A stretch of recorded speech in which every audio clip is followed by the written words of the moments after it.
Vaidehi సేటుకి phone చేసి necklace order ఇచ్చిందిరా. సేట్ necklace తీసుకొచ్చి ఇచ్చే వరకు తను బుక్ చేసిన విషయమే మనకు తెలీదు. నెక్లెస్ కొనుక్కోవడంలో తప్పులేదు, అడిగితే 10 కొనిస్తాం. కానీ ఇంట్లో పెద్దవాళ్ళం ఉన్నాం కదరా, ఒక్క మాట చెప్పుంటే బావుండేది.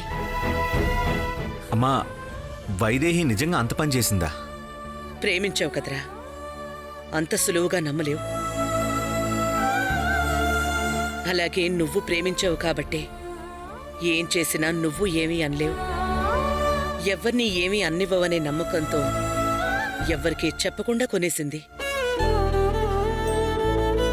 నేను కూడా ఏమీ అనలేకపోయాన్రా, ఎందుకంటే నువ్వు ప్రేమించావు కదా. సరేరా, ఇప్పుడవన్నీ ఎందుకులే గాని సేటుకి 5 లక్షలు పంపించే పనిలో ఉండు.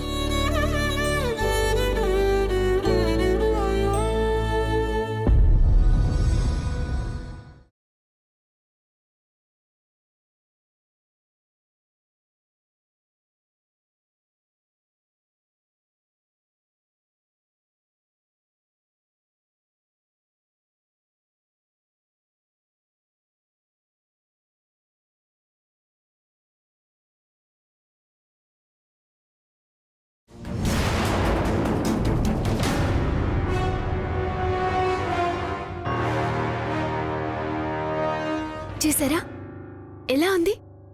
అప్పుడే వేసుకోవడం కూడా అయిపోయిందా? మరి అత్తయ్య గారు అంత ప్రేమతో ఇస్తే వేసుకోకుండా ఎలా ఉంటాను? వైదేహి సేటుకి ఫోన్ చేసి నెక్లెస్ ఆర్డర్ ఇచ్చిందిరా. సేట్ నెక్లెస్ తీసుకొచ్చి ఇచ్చే వరకు తను బుక్ చేసిన విషయమే మనకు తెలీదు. ఒకసారి అత్తయ్య గారికి చూపించేస్తాను, ఉండండి. ఏ ఆగు, ఏమన్నావు? అత్తయ్య గారు ప్రేమతో ఇచ్చారా? అవునండి. అంటే నువ్వు ఆర్డర్ ఇచ్చి కొనుక్కోలేదా? నేనా? మీకు అత్తయ్య గారికి చెప్పకుండా నేనేమైనా కొంటానా? అయినా ఇప్పుడు నేనే ఆర్డర్ ఇచ్చి కొనుక్కునేంత కోరికలేం లేవు నాకు. అమ్మేమో వైదేహి ఆర్డర్ ఇచ్చింది అంటుంది, వైదేహి ఏమో అమ్మ కానుకగా ఇచ్చింది అంటుంది. ఏమైందండి? ఈ నెక్లెస్ అమ్మే నీకిచ్చిందా? లేదు, అత్తయ్య గారిమ్మన్నారని ఉర్మిళ అక్కిచ్చింది.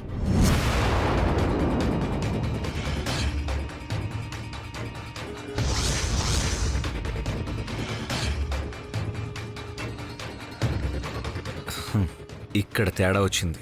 అంటే వైదేహి కొంది అని అమ్మకి, అమ్మ ఇచ్చింది అని వైదేహికి చెప్పి గొడవలు పెట్టాలని చూస్తుందన్నమాట. ఆ సేటుకు ఫోన్ చేస్తే అసలు సంగతి తెలిసిపోతుంది. మళ్ళీ ఏమైందండి? ఏం లేదు. హలో సేట్జీ, నేను దేవాంశుని మాట్లాడుతున్నాను. సార్ మీరా చెప్పండి సార్. నెక్లెస్ డెలివరీ ఇచ్చారు కదా, ఇంటికొచ్చి చెక్ తీసుకెళ్ళండి. ఓకే సార్, ఇప్పుడే వస్తాను.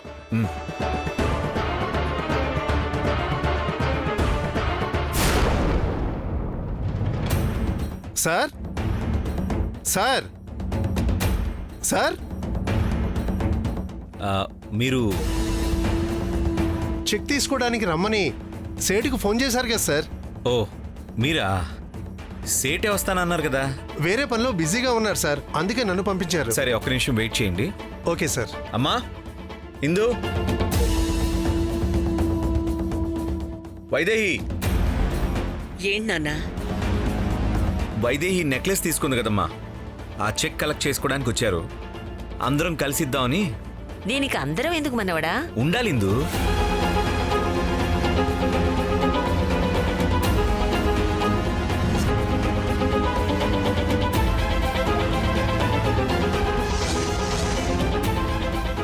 వదినా, పైనే ఉన్నావా? అసలు అందరికన్నా ముందు ఉండాల్సింది నువ్వే. కిందకి రా.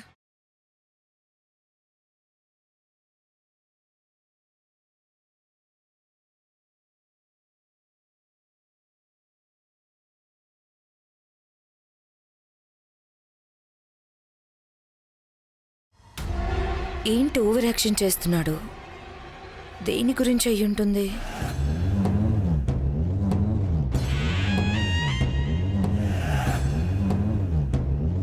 నువ్వు ఒకసారి సేటుకి ఫోన్ చేయి. అవసరం లేదు నాన్నా, అతను సేట్ అసిస్టెంటే, మనకి బాగా తెలిసిన ఆయనే. చెక్ ఇచ్చేసేయ్. ఇవ్వడానికి ముందు సేట్తో కొంచెం మాట్లాడే పనుందమ్మా. నువ్వు ఫోన్ చేయి.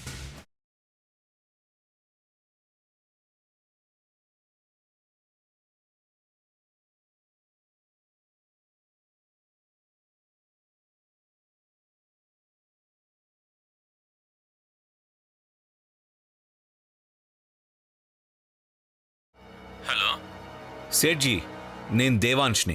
నమస్కారం సార్. నాకు కొంచెం పనుండి రాలేకపోయాను. నా అసిస్టెంట్కి చెక్ ఇవ్వండి.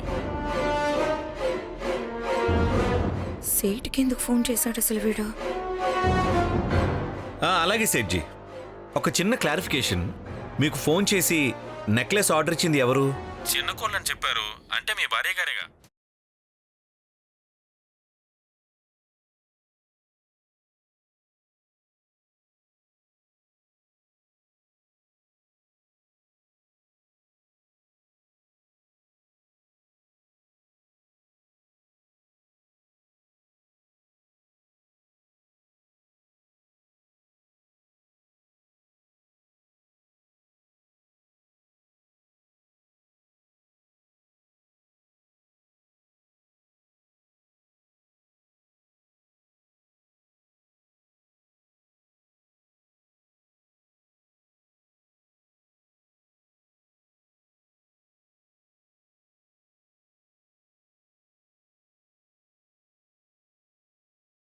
సేట్కి ఫోన్ చేసింది నా నంబర్ నుంచి కదా, అంటే నేనే చేశానని తెలిసిపోతుంది.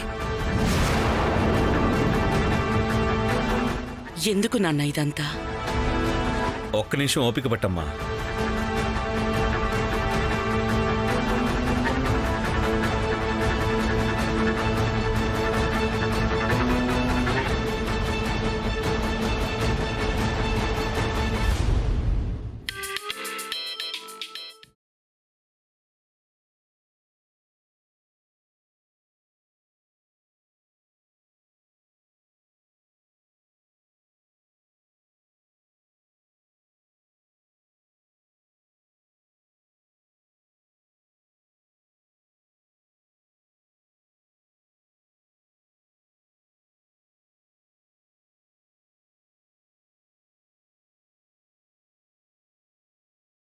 నీ ఫోన్ రింగ్ అవుతుంది. వేరే ఎవరైనా ఫోన్ చేస్తున్నారా, లేకపోతే మన సేట్ దగ్గర నుంచే ఫోన్ వస్తుందా? సేటికి ఫోన్ చేసింది వైదేహి కదరా. వైదేహి ఫోన్కి కాల్ వస్తుంది. అది వేరే కాల్ అయి ఉంటుంది.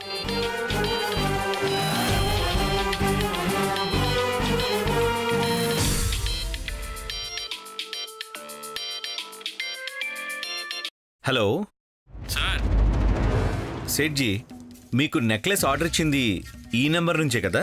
అవును సార్.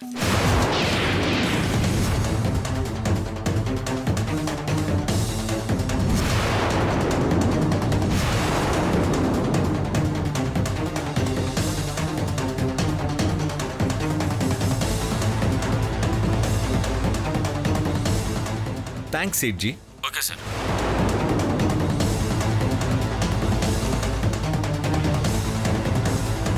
అదేంటి ఊర్మిళ, హారం వైదేహి బుక్ చేసిందని చెప్పావు, నువ్వు బుక్ చేసావా?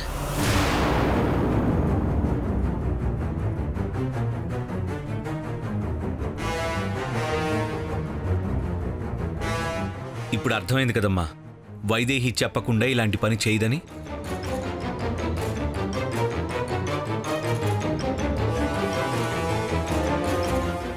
అవునానా?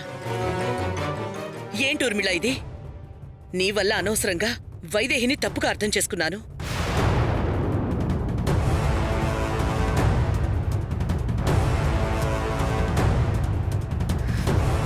ఇప్పుడు అర్థమైంది. నెక్లెస్లో కొత్త కలెక్షన్స్ ఏమైనా వచ్చాయా? ఉర్మిళ అక్కే హారాన్ని బుక్ చేసి నీకిచ్చేయమని అత్తయ్య గారే పంపించారు. తీసుకో. అత్తయ్య తెచ్చినట్టు నాకిచ్చి ఇందాక ఫోన్ చేసి ఆర్డర్ ఇవ్వడం నేను విన్నాను. నేను బుక్ చేశానని అత్తయ్య దగ్గర నా గురించి చెడుగా చెప్పిందన్నమాట. ఇవేం పాడుబుద్దులు ఊర్మిళ. వైదేహిని అందరూ మెచ్చుకోవడం చూసి ఓర్వలేక ఇంత పని చేస్తావా?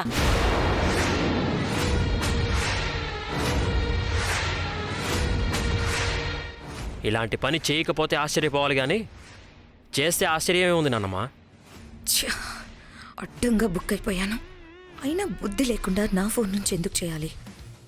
వైదేహి ఫోన్ నుంచి చేసుంటే సరిపోయేది కదా. ఛ!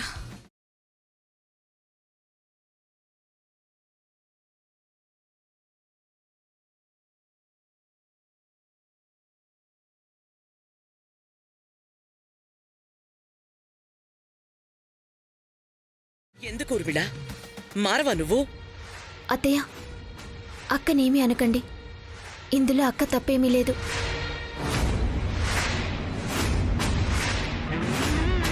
ఫోన్ చేసింది అక్క ఫోన్ నుంచే, కానీ చేసింది అక్క కాదు, నేనే.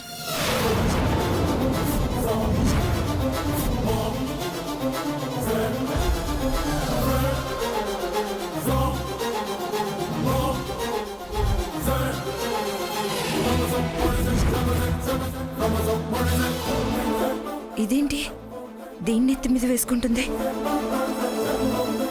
ఏం మాట్లాడుతున్నావు వైదేహి? నువ్వు వదిన ఫోన్ నుంచి బుక్ చేయడం ఏంటి?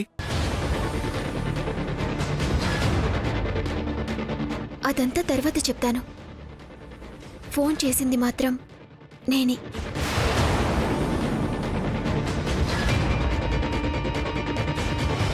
పాపం అక్కనేమీ అనొద్దు. ఆయన చెక్ కోసం వచ్చారు కదా, ఇచ్చి పంపించేయండి.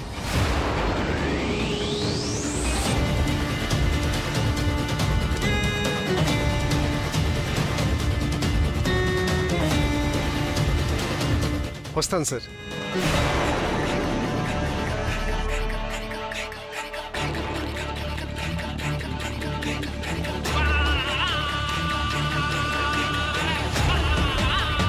వైదేహి, నిజం చెప్పు, నువ్వే కాల్ చేసావా?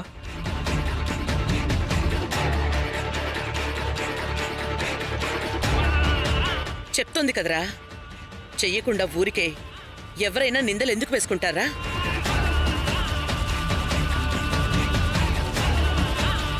పోనీ నెక్లెస్ కొన్నప్పుడు చెప్పకపోయినా చేసింది నువ్వే అని చెప్పావు, సంతోషం. ఏం చేస్తాం, ఒక్కోసారి వేరే వాళ్ల తప్పులకి మనం శిక్ష అనుభవించాల్సి వస్తుంది.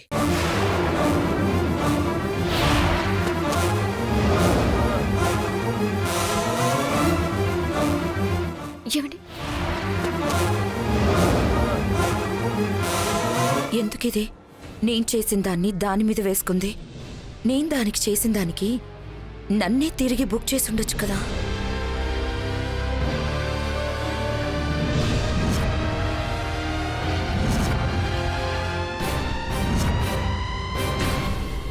ఏంటి నా మీద నింద వేసుకొని నిన్ను కాపాడానేంటా అని ఆలోచిస్తున్నావా? నువ్వు చేసిన దానికి నిన్ను అడ్డంగా బుక్ చేయాలి. కానీ నీ పరువు పోతే మన ఇంటి పరువు కూడా పోయినట్టే.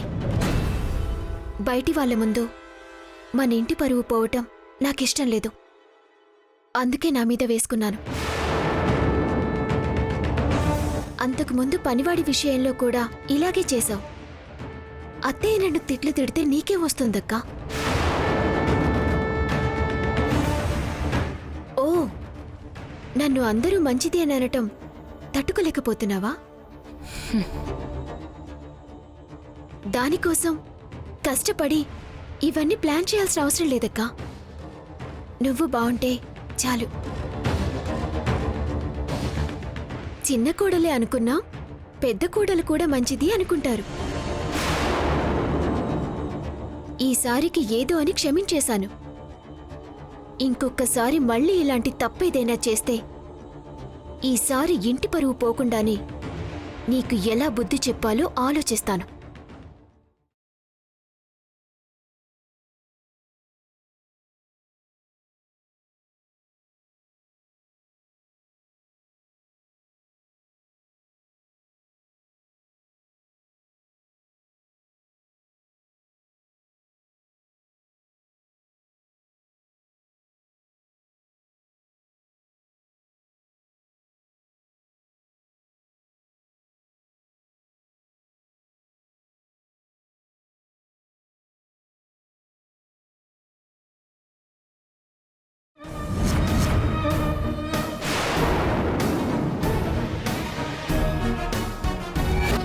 చేసింది అక్క ఫోన్ నుంచే, కానీ చేసింది అక్క కాదు, నేనే. ఇంటికొచ్చిన మొదట్లో ఎంత వినయంగా ఉండేది, కానీ కోడలు అనే ముద్ర పడగానే ఎంత మారిపోయింది. ఏమైంది కౌసల్య? ఏం లేదండి. ఏమీ లేకపోతే ఎందుకంత చిరాగ్గా ఉంటావు? ఏమైందో చెప్పు. ఏం చెప్పమంటారు? పరిస్థితులు మారగానే మనుషులు మారిపోతున్నారు. తామెక్కడి నుంచి వచ్చామన్న సంగతి మర్చిపోతున్నారు. ఎవరి గురించి మాట్లాడుతున్నావు కౌసల్య? చిన్న కోడలు. మీరు ఆ పిల్లని మన ఇంటికి తెచ్చినప్పుడు ఎంత అమాయకంగా ఉండేది. ఆడపిల్లంటే ఇలాగే ఉండాలని అంత మంచిగా ఉండేది. వస్తే ఇలాంటి కోడలే రావాలి అని అంత ముద్దుగా అనిపించేది. ఇంటి కోడలయ్యాక మొత్తం ప్రవర్తనే మారిపోయింది. ఇప్పుడేం చేసింది కౌసల్య? తనకో రవ్వల నెక్లెస్ వేసుకోవాలని కోరిక కలిగింది. నన్నో మాట అడిగితే కొనిపెట్నా? పోనీ అత్తనన్న భయమో మొహమాటమో ఉండొచ్చు, భర్తను అడగచ్చుగా. కానీ ఏం చేసిందో తెలుసా?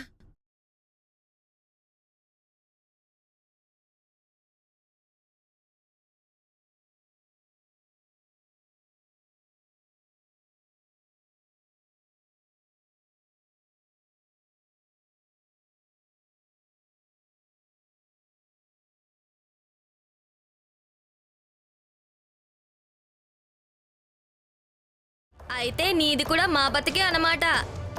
బాధపడ కౌసల్య, అందరి పరిస్థితి అదే. నువ్వు చెప్పినట్టు సర్దుకుపోవడమే. ఏం చేస్తాం, వెళ్ళొస్తాం. పదండే. మీరు చెప్పండి, తను చేసిన పనేమైనా బావుందా? 5 లక్షల గురించి కాదు, మనిషికిచ్చే విలువ గురించి మాట్లాడుతున్నాను. అసలు వైదేహి మనకి ఇంకా ఎక్కువ గౌరవం ఇవ్వాలి. తన కన్న తల్లిదండ్రులు ఎవరో తెలియకపోయినా మన సాంప్రదాయాన్ని పక్కన పెట్టి కోడలిగా అంగీకరించాం. ఎంత కృతజ్ఞత ఉండాలి. కానీ మనం అంటే లెక్క లేకుండా పోయింది. పొరపాటు పడుతున్నావు కౌసల్య. ఆ నెక్లెస్ ఆర్డర్ ఇచ్చింది వైదేహి కాదు, ఊర్మిళ.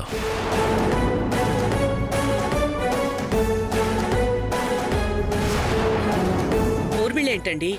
వైదేహియే కదా. తనే ఊర్మిళ ఫోన్ నుంచి ఆర్డర్ ఇచ్చారని చెప్పింది కదా. మన ఇంటి పరువు ఆ సేటు ముందు పోకుండా ఉండటానికి అలా చెప్పింది.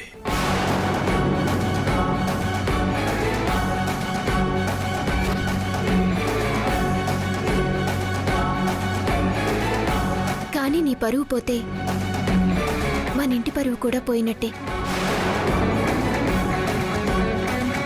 అంతకుముందు పనివాడి విషయంలో కూడా ఇలాగే చేశావు.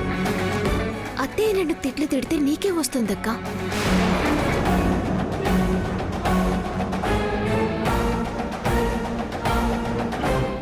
ఈసారి ఇంటి పరువు పోకుండానే నీకు ఎలా బుద్ధి చెప్పాలో ఆలోచిస్తాను. జాగ్రత్త.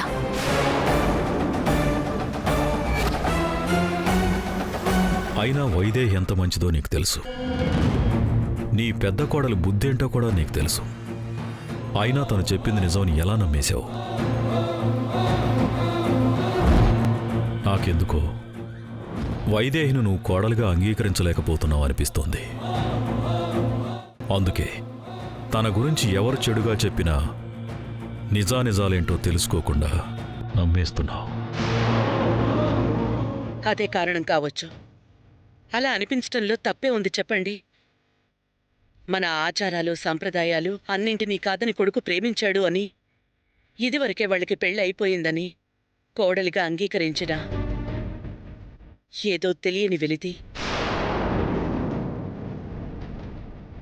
ఒక అనాథని కోడలుగా చేసుకున్నాము, రేపు వారసుడు పుడితే వాళ్ళలో ప్రవహించేది ఏ రక్తమని అడిగితే తల దించుకోవాల్సొస్తుందండి. వద్దు కౌసల్య, కలలో కూడా ఇలాంటి ఆలోచనల్ని రానివద్దు.